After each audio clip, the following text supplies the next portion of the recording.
বিশ্বের মোট জ্বালানি তেলের প্রায় ২০% এবং সমুদ্রপথে পরিবাহিত তেলের ১/৪ পার হয় সরু এক নৌপথ হরমুজ প্রণালী দিয়ে। যুক্তরাষ্ট্রের এনার্জি ইনফরমেশন অ্যাডমিনিস্ট্রেশনের তথ্যমতে প্রতিদিন এই পথ দিয়ে প্রায় ২ কোটি ব্যারেল তেল ও পেট্রোলিয়াম পরিবহন করা হয়। এই বিপুল পরিমাণ জ্বালানির সিংহভাগেরই গন্তব্য এশিয়া, যার বড় অংশ যায় চীন, ভারত, জাপান ও দক্ষিণ কোরিয়ায়। স্বাভাবিকভাবেই এই পথে দীর্ঘস্থায়ী অচলাবস্থা তৈরি হলে এশিয়ার উদীয়মান অর্থনীতিগুলোই সবার আগে এবং সবচেয়ে বড় ধাক্কার মুখে পড়বে।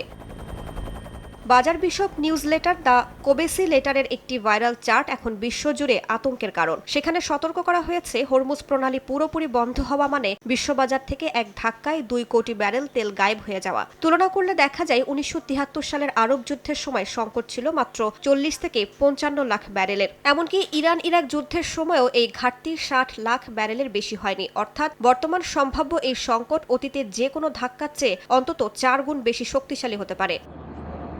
তবে এই চরম সংকটের মাঝেও কিছুটা আশার আলো দেখছেন বিশ্লেষকরা। সৌদি আরব ও সংযুক্ত আরব আমিরাতের মতো বড় উৎপাদকেরা পাইপলাইনের মাধ্যমে সীমিত পরিসরে বিকল্প পথে তেল সরবরাহের সক্ষমতা রাখে। পাশাপাশি বিভিন্ন দেশের হাতে থাকা কৌশলগত মজুতও প্রাথমিক ধাক্কা সামলাতে ঢাল হিসেবে কাজ করতে পারে। তেলের দাম বাড়লে বিশ্বজুড়ে মূল্যস্ফীতি হুহু করে বাড়বে, যার সরাসরি প্রভাব পড়বে সাধারণ মানুষের জীবনযাত্রার ব্যয়ে। রাইসা জান্নাত, সময় সংবাদ।